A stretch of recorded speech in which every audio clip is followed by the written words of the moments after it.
ଏଇଠି ବୋଉ ଗାଧେଇକି ଆସିକି ଠାକୁର ପୂଜାକୁ ଲାଗିଗଲେଣି। ଚନ୍ଦନ ଘୋରାଘୋରି କଲେଣି।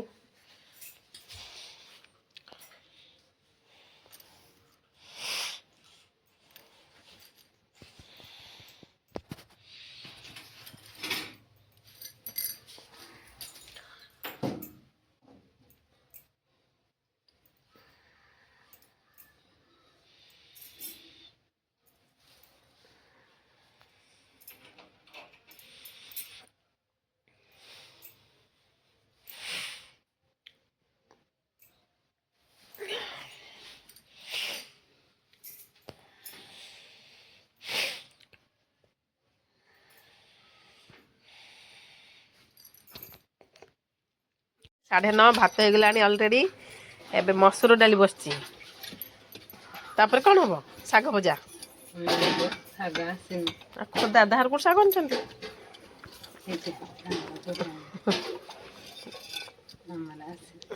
तम बाबा आसना खाइबा पे आज खाऊ भात गरम भात साग भजा बैगण पूरा पाग पानी करुछंती।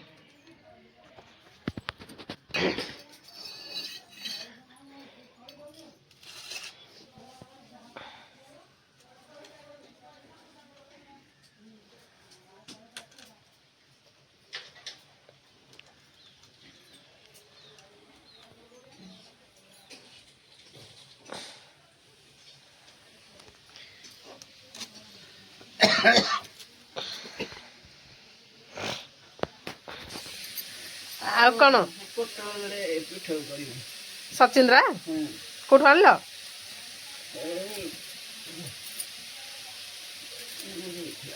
किए ओहो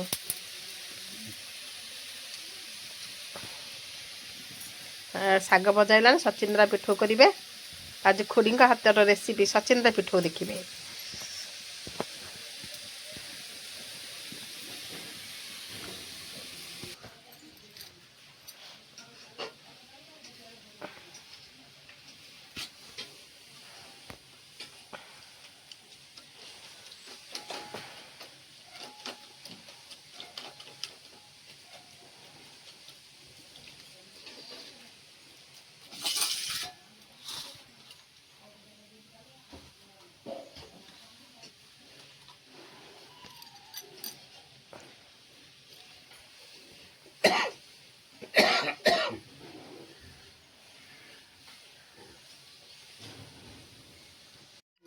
एठी चलीला भजा आलू पालुआ कदली कदली खंबाल पकिच ना ए सब पकई भजा होकर ये बेसी फेवरेट भजा तो से डेली डेली करुछंती। खंबाल चक्का चक्का भाजा लंका गुंडा दे दो बढ़िया लगे। ए हे मते खंबाल चूड़ा ना कौन बड़ी चूड़ा कौन कौन पकईच कितना खाली साधा साधा प्याज रसुण पड़ोनी खाली लुण लंका लंका रसुण पड़े प्याज पकई दो प्याज पकड़े पानी है सागे सागे तेरी खाई रसुण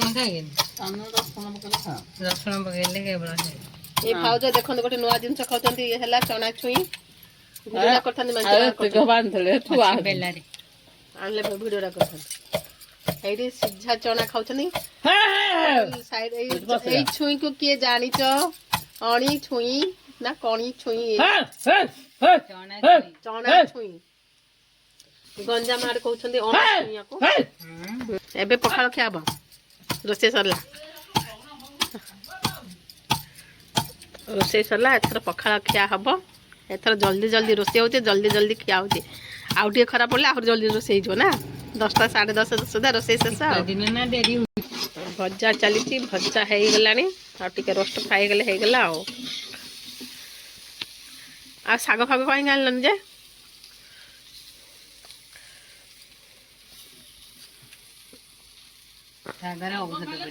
कौन कौन है देखा उष्णा भात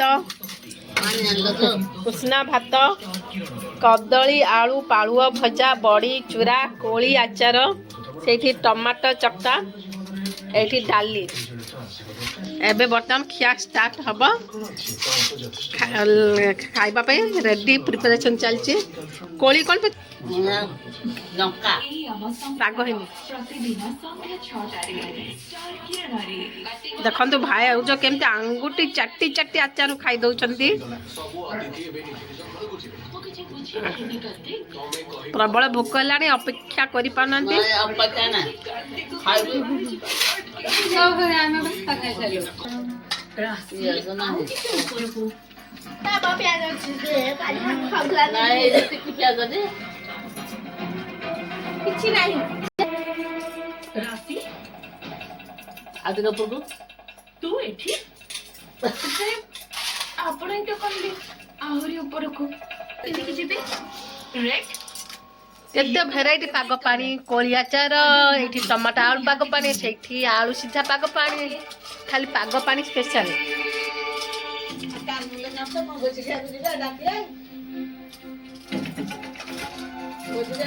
ମୁଁ ବି ଶୁଣିଛି ଯେ ତମ ପ୍ରିୟ ଯିଏ ବି ମୋଦି ପରିବାରକୁ ନା ତଳେ ପକେଇ ଦେଇଛି। ହଁ ଆଉ ନିଜେ ମୋଦି ପରିବାରକୁ ସେ ଷ୍ଟେଜରେ କାର୍ଯ୍ୟକ୍ରମ ଆୟୋଜନ କରିବାକୁ ପଡୁଛି। ଠିକ କହିଲି ନା ନାନୀ? ତୁ ନିଜକୁ ଯାହା ବି ଭାବେ ନା କାହିଁକି, କିନ୍ତୁ ତୁ ତ ଛୋଟ ପିଲା ନା, ସେଥିପାଇଁ ମତେ ହିଁ ଧ୍ୟାନ ରଖିବାକୁ ପଡିବ ଯେ ତୁ ଯେମିତି କିଛି ବି ଭୁଲ ନ କରିବୁ। ମୁଁ ତୋ ସହିତ ଯିବି। ଧନ୍ୟବାଦ ନାନୀ। ମୁଁ ତ ମାଙ୍କ ପରି ନୁହେଁ। ଯଦି ମୋ ଆଖି ସାମ୍ନାକୁ କିଛି ସମସ୍ୟା ଆସିବ ତ ମୁଁ ତାକୁ ସମାଧାନ କରିବାକୁ ଚେଷ୍ଟା କରିବି। ସେଥିପାଇଁ ଆଜି ପ୍ରୋଗ୍ରାମକୁ ମୁଁ ତୋ ସହିତ ଯିବି। ନହେଲେ ଧବା ଯିବ, ନହେଲେ ତୁ ପ୍ରୋଗ୍ରାମକୁ ଯାଆନି ଆସୁ। ମାଛ କାଲି ଯାଇଥିଲା ଯେ ବିଲେଇଙ୍କ ପାଇଁ ଆଉ କଣ ବାଛି ଖାଇବୁ? ଆରେ ଏତେ ବଡ ବଡ ଆଖି କରିକି ମତେ କଣ ଏମିତି ଦେଖୁଛୁ? ମୁଁ ତ ଆଳୁ ଚକଟି ଦେଇଥିଲି। କଥା ଏଇଆ ହବ ଯେ ତୁ ମୋ ସହିତ ଝଗଡା ଆଦୌ କରନି। ମୋ ସହିତ ହାତ ମିଶେଇ ଚାଲିବୁ ନା ତ ତୋ ସାହସ 4 ଗୁଣ ହେଇଯିବ। ଖୁଡ଼ି ବର୍ତ୍ତମାନ ପିଠଉ ଭଜା କରିବା ପାଇଁ ରେଡ଼ି କଲେଣି। ମୁଢ଼ି ଟିକେ ଧରିଛନ୍ତି। ବେସନରେ କ'ଣ କ'ଣ ପକେଇଲଣି ଖୁଡ଼ି? କିଛି ପଡ଼ିନି। ମସଲା ଟିକେ ପକେଇବେ, ଲୁଣ ଗୁଣ୍ଡ ପକେଇକି ପିଠଉ ଭଜା କରିବେ। ପିଠଉ ଭଜାର ଅଛି ସଚିନ୍ଦ୍ରା ଆଳୁ ବାଇଗଣ। ଚାଲନ୍ତୁ ଦେଖିବା ଖୁଡ଼ିଙ୍କ ରେସିପି ମିକ୍ସ ପିଠଉ ଭଜା। ତେଲ ଗୋଳା ହେଇକି ତେଲ ପଡ଼ିକିରି ଛଣା ହବ ଆଉ।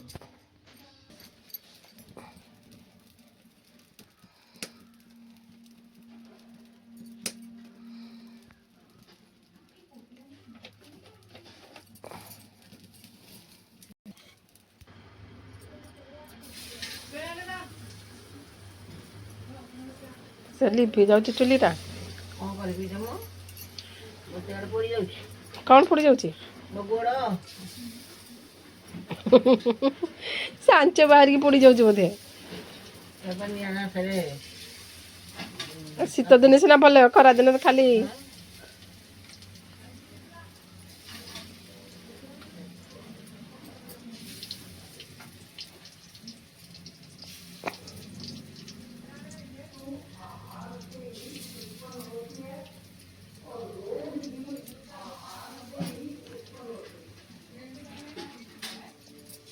ଜଳିଲା ଖୁଡ଼ି। ନ ଫିଙ୍କିଲା ପରେ ବି ଜଳିଗଲା।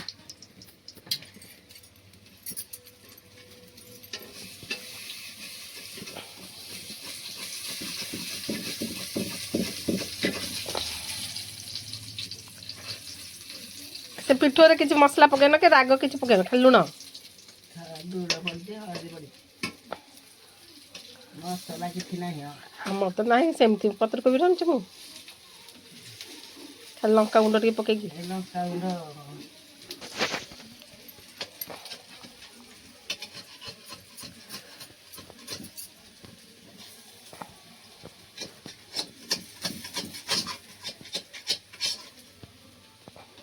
ଯିବା ଗୋଟେ ଅଲଗା ନିଆରା ମଜା ଥାଏ। ଏଟା ଗାଁ ଗହଳିରେ ରୋଷେଇ ହୁଏ ପ୍ରାୟ। ଅଧିକାଂଶ ଘରେ ଗ୍ୟାସ୍ ଥିଲେ ବି ସେ କାଠ ଚୁଲିରେ ରାନ୍ଧିବାକୁ ଭାରି ପସନ୍ଦ କରନ୍ତି।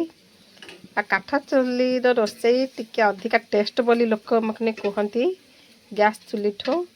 କିନ୍ତୁ ଯାହାକୁ ରୋଗ ଥିବ ଧୂଆଁ ଆଲର୍ଜି ରୋଗ ତ ଧୂଆଁରେ ହିଁ ଆଲର୍ଜି ରୋଗ ବାହାରି ପଡ଼ିବ ଆଉ କ'ଣ ଆଖି ଖରାପ ହେଇଯିବ ଧୂଆଁରେ ଆଖି ମନ୍ଥି ମନ୍ଥି ପୁଲୁରି କାଠ ଲାଗି ଖୁଡ଼ିଙ୍କୁ ରାନ୍ଧିବାକୁ ଭାରି ବିରକ୍ତ ଲାଗୁଛି ଜଳି ଯାଉଛି ଫେରେ ଧୂଆଁ ହେଇଯାଉଛି।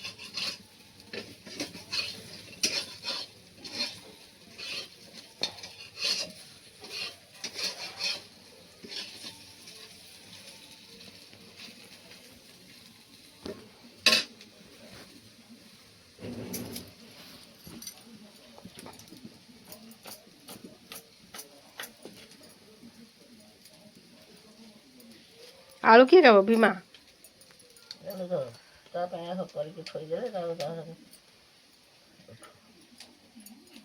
ସେ ସଚିନ୍ଦ୍ରା ଖାଉନି ବାଇଗଣ ଖାଉନି? ନାଇଁ ନାଇଁ ତା ଗାଡ଼ିରେ ଯାଉଛି।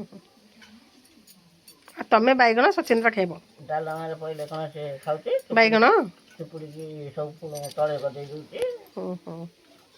ଏଇ ଚାଲିଛି ସେ ଚୁଲି ତାଙ୍କୁ ବହୁତ ହଇରାଣ କରୁଛି। ସେ କିଛି ଖାଇନାହାନ୍ତି ମୁଢ଼ି ଟିକେ ଟିକେ ପାଟିରେ ପକାଉଛନ୍ତି ରୋଷେଇ କରୁଛନ୍ତି। ଏତକ ରୋଷେଇ କଲାବେଳେ ଅଧଘଣ୍ଟାଟି ଘଣ୍ଟାଟି ଲାଗିବ ତମକୁ। ମୁଁ ପତ୍ରକୋବି ବସେଇଛି ପତ୍ର ବହୁତ ହେବା ପାଇଁ ତ ଘଣ୍ଟାଟି ଲାଗିବ ଆହୁରି ଅଧଘଣ୍ଟା ଲାଗିବ ରେଷ୍ଟ ହେବ।